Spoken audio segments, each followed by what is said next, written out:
Welcome to the video about the celestial signs, the second and last video of this series. February 10 to 14, we're going to take a look at different areas in the heavens with the key players, the key celestial actors, sharing a story for us to discern the prophetic time. So here we see Mercury, which is a forerunner planet to the Sun, currently a morning star because it is in its trajectory preceding the sunrise. So here we have Mercury and Sun, and the Sun is going to arise in its wake, but Mercury is going to arise at 7:13 Stockholm time. Why Stockholm, you may think? It's because there is a prophecy by a young Swedish boy from a couple of years ago. It's linked in the research notes. I showed you earlier. If you're not familiar with that, if you have been with me for quite a while, you've seen this pass by a number of times, because he was speaking about a Friday gathering and a set of final warnings and then the collective bridal departure. So at the timestamp that he gave at 7 in the morning Stockholm time, Mercury is actually rising in Sagittarius, the Archer. And that is above Corona Australis. That is the crown of righteousness, the Stephanus crown laid up for us at the end of the believer's race. But the positioning, when we look up, is very interesting. It's right underneath Aquila the eagle. That's where the E3 comet we're all watching is originating from, and it's going to return to this constellation. And if we look up even further, we see the Northern Cross, which is the type of the cross of the Lord, but also of the Giza Plateau. So these three stars are a mirror of the Giza Plateau in Egypt. So remember that the Lord spoke in the Old Testament of gathering the people of Israel and taking them on the wings of the eagle. So we have a forerunner in the Archer above the victory crown at the end of the believer's race, underneath the eagle, and the Northern Cross. So that is taking place tomorrow.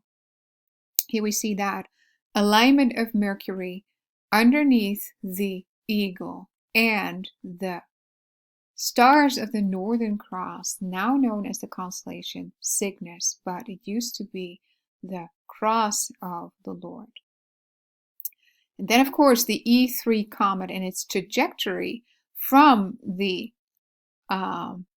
charioteer Auriga, also known as a shepherd, with the mother goat and the two kid goats, transitioning into Taurus the bull, the Lord coming down to both rescue and judge.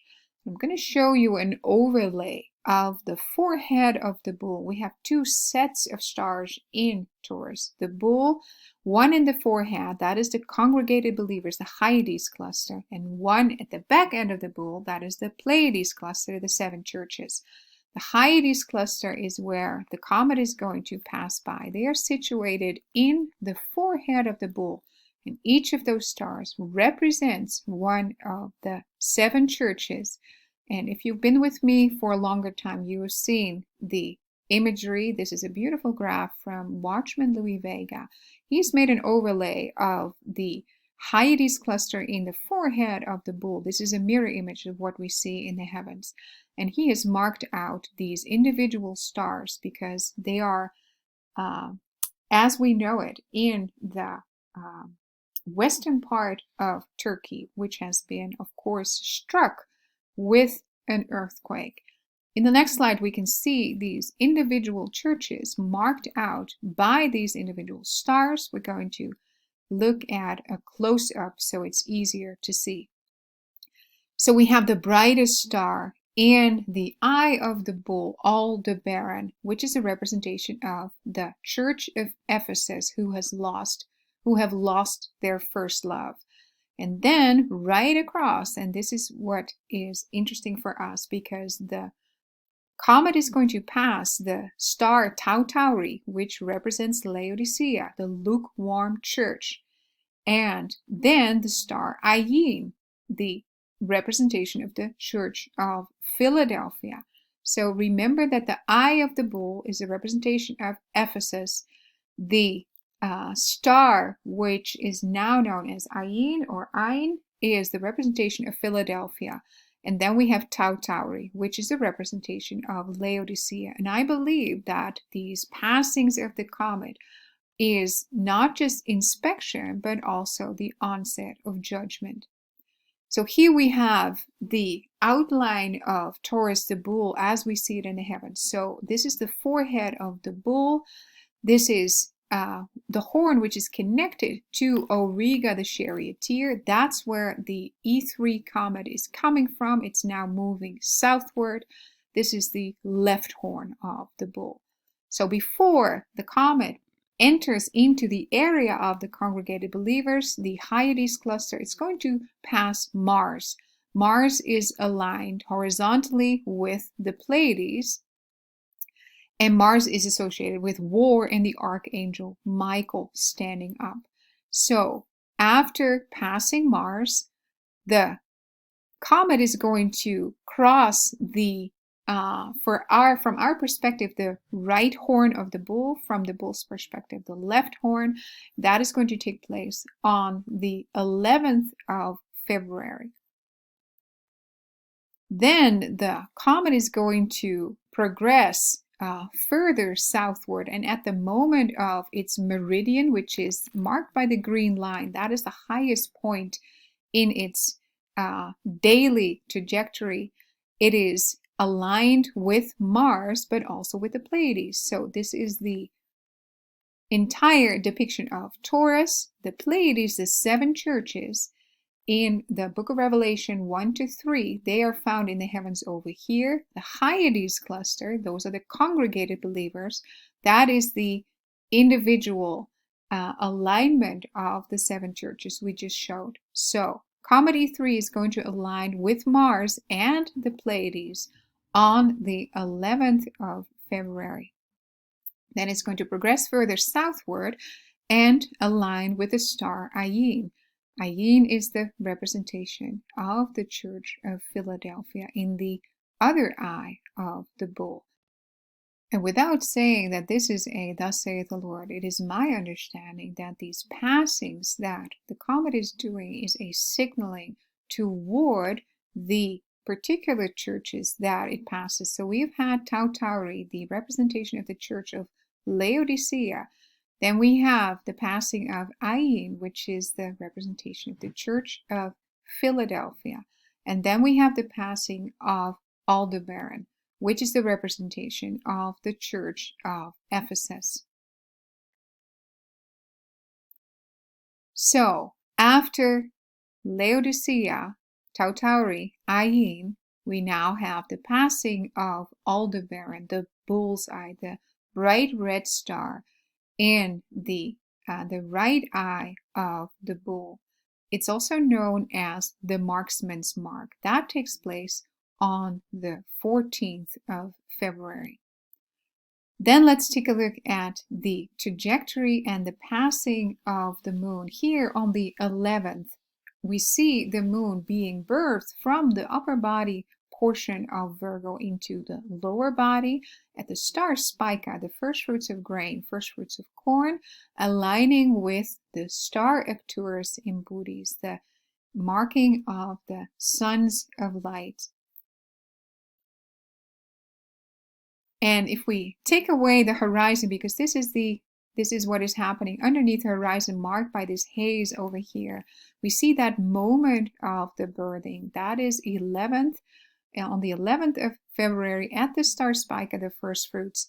And in alignment between Spica and the moon, we see the star Arcturus, the sons of light. And then one day later, on the 12th, we see that the moon transitions from Virgo into the borders of the asterism of Libra, the altar of redemption, now depicted as a set of scales, but biblically it used to be the four-cornered altar of redemption. And note the word redemption. We have seen the redemption of the first fruits on Tu B'Shavat.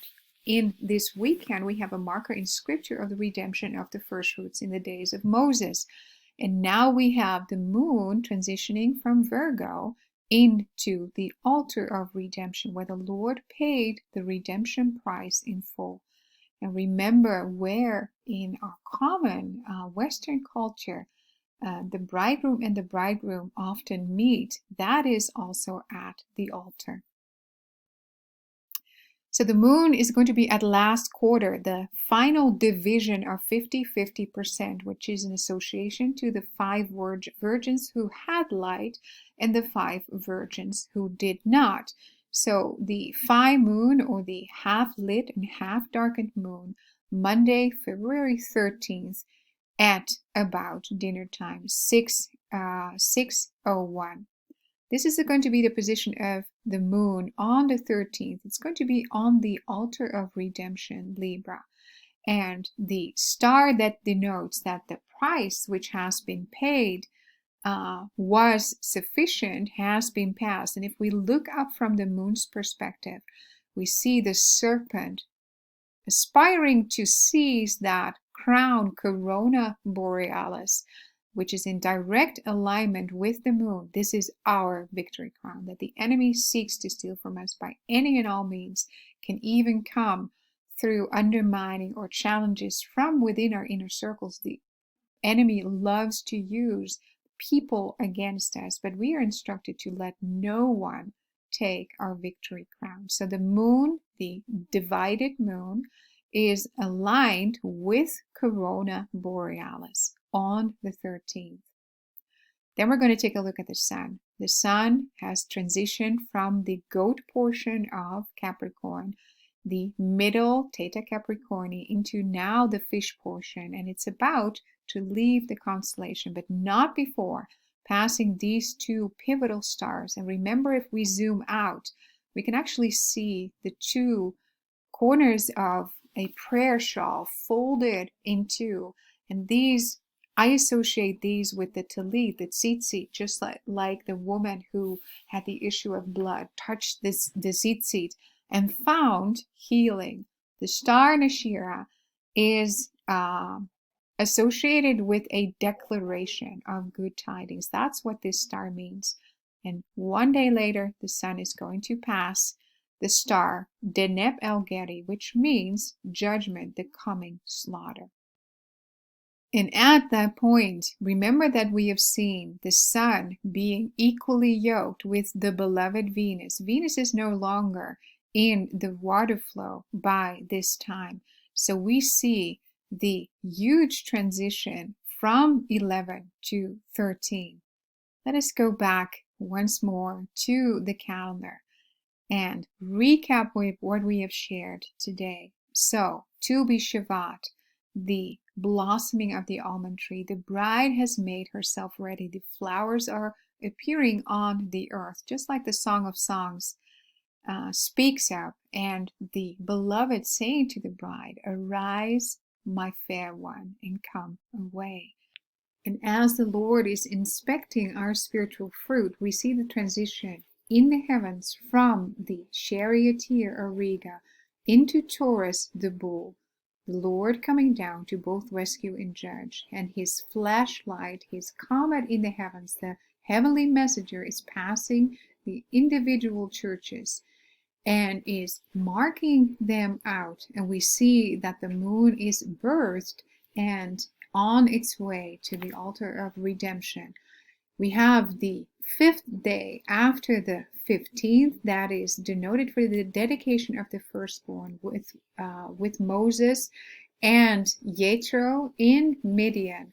If we enter into the Torah readings, we are actually moving ahead quickly because Exodus 18 and onward deal with the time of Israel after the Exodus. So the Torah readings for last week pertaining to the Exodus itself, the Song of Moses, the Song of Miriam, pertain to the week until Friday. And we see that on the Sabbath, the Torah readings point to the time after the Exodus, when Moses is instructed to delegate authority to 70 judges, aligning with Judges 5 and Revelation 14. So we see huge transitions on the near horizon, confirmed in the scriptures, in the heavens, and even in the Torah readings for the coming week.